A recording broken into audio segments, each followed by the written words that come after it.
Ladies and gentlemen, welcome to It's Rainmaking Time. This is Kim Greenhouse. I have been hearing about underground and undersea bases for many years.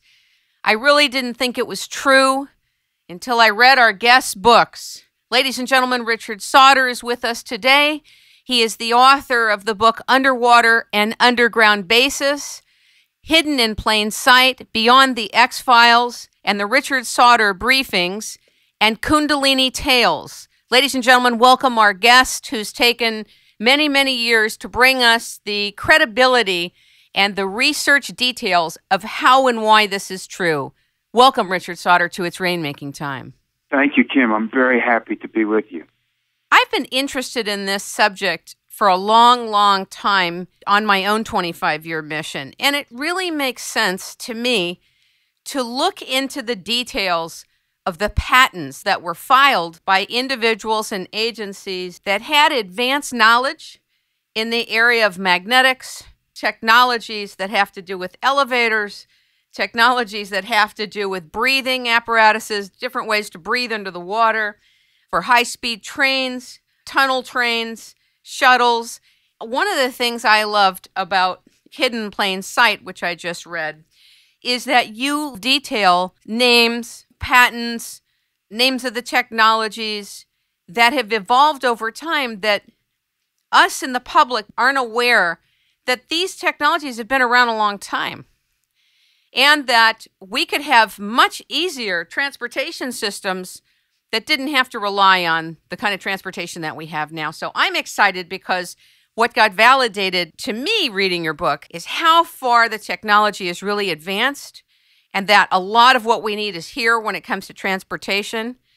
And I know there's difficult and heavy parts of that knowledge of what's going on when one finds out there's underground and underwater bases, which we'll talk about.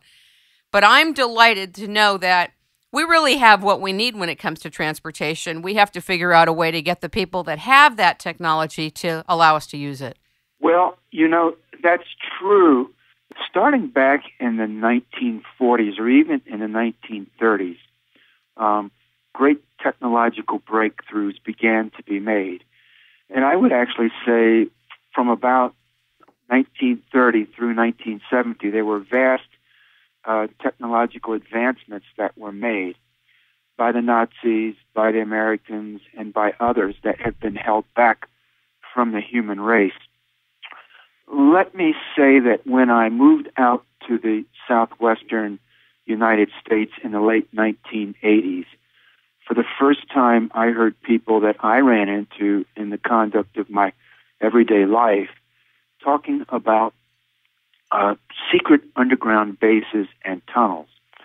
And I found this very interesting and unusual. I didn't know what to make of it. A few years later, when I had some time in my schedule, I did some preliminary research into this. At the time, I was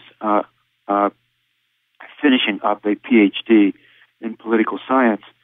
And I did some research and discovered that there were underground bases, many of them run by the United States military, but not all of them. And I wrote a short article then for UFO magazine in Los Angeles in which I said, indeed there are underground bases, and some of them are quite large and can accommodate hundreds or even a couple of thousand people deep underground in some degree of creature comfort. And there were also rumors I'd heard about alleged aliens being underground in some of these bases, along with covert elements of the American military. And in the article I said, I can't say anything about that aspect of these stories, but I can say there certainly are underground bases, and judging by the evidence I found, a good number of them. And that was from what I was able to discover in the first cut at the available open literature, government literature, scientific literature, engineering literature. So that's what I said in the fall of 1992 in a small article in an obscure magazine with a small circulation. And I felt like I had exhausted the topic, that I had finished with it at that point. Well, not quite 2 months later, I was awakened from a deep sleep during the middle of the night over the holidays in the week before Christmas and New Year's, in the last week of December 1992.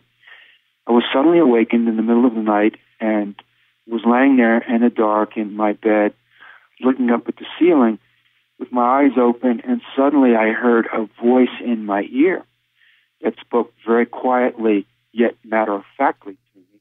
It was the voice of an adult male Caucasian speaking normally accented North American English, and he said to me, "The underground bases are real." And then he went on to elaborate and to tell me that there were all of these large underground bases with secret programs and projects going on, that people were living down there, working and living down there, and that most people had no idea that this was happening. And as he spoke, he conveyed to me that there was sophisticated technology involved, machinery, that there were corporations and companies involved. There was a lot of high tech, big money, and so forth. And as he was talking, I was thinking, my word, how can all of this be going on? And virtually everyone have no idea that it's happening. So even then, I determined that I'm going to look into this and see if I can find a paper trail and find out if what this guy is telling me is true or false. Well, after 2 or 3 minutes of speaking to me like that, he abruptly stopped, as abruptly as he had begun. I never thought that I heard the voice of an angel or a demon or an extraterrestrial or God or Jesus, or that I was losing my mind.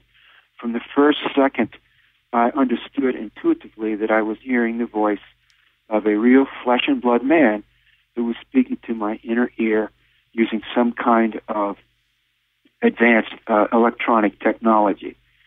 And indeed, I did find a suite of patents, one of which I reproduce in my book Kundalini Tales, that explicitly describes a transmitter for using pulsed microwaves to transmit audible sound, intelligible sound, right into the auditory cortex of the human brain.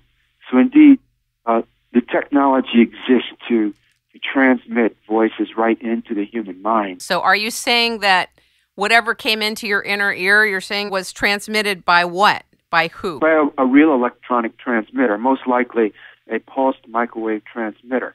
Because I was... Why? Why to you? Why not to me? Well, because you hadn't written an article about underground bases and tunnels in a magazine.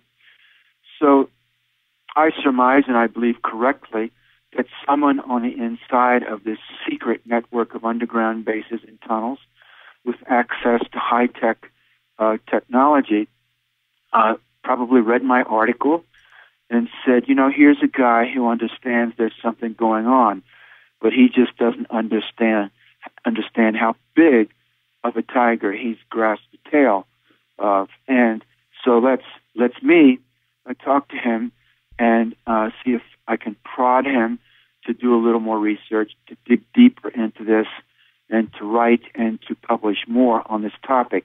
In other words, someone, and this has become clear to me as I've pursued my research further, there are people who are working in this realm who evidently do not like everything they see, do not like everything they do or are asked to do not like everything that goes on, do not approve of all of these policies, projects, and programs. And I've met more than one person like that in the course of my research. Some of them have told me astonishing things. And I'm now satisfied